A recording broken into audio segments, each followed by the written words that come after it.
bagi golongan atau anak-anak muda Gen Z, mungkin korang rasakan hidup korang hanya untuk enjoy sementara masih muda. Mungkin korang rasa tak perlu untuk fikir soal masa depan dan hari tua di waktu muda ini. Apa yang perlu kita lakukan adalah enjoy dengan kehidupan muda kita sepuasnya. Betul tak Gen Z?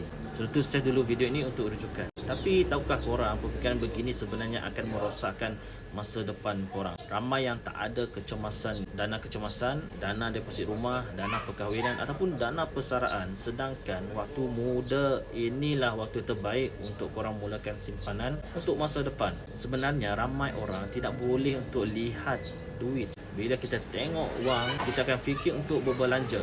Sebab itulah fitrah duit, iaitu dibelanjakan. Sebab itulah ramai orang gagal ada simpanan kecemasan walaupun RM1,000, tapi ianya berbeza dengan emas. Sifat emas ialah untuk kita simpan. Semakin banyak kita simpan, semakin kita sayang untuk kita gunakan emas untuk perkara yang tidak perlu, contohnya macam. Oleh itu lebih baik kalau korang sudah mula menyimpan emas seawal yang boleh. Jadikan emas sebagai satu platform untuk korang capai maklumat simpanan dengan lebih cepat. Jadikan emas ni sebagai dana perkahwinan, dana deposit rumah, dana umrah haji dan sebagainya.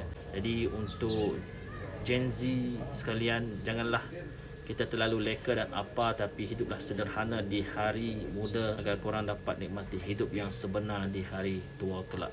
Mula awal kehidupan akan lebih baik. Bajet kecil tak ada masalah, korang boleh menabung di akaun emas GAP serendah 100 saja secara berperingkat. Emas semakin disimpan semakin berdisiplin terhadap kewangan. Kalau korang nak mula berminat untuk simpanan emas dan mendapatkan bimbingan percuma dan jadikan penyimpan emas yang berilmu, anda boleh tengok video 5 langkah untuk mulakan simpanan emas ataupun isi video dekat bawah, follow dan komen untuk lebih banyak ilmu kewangan dan emas.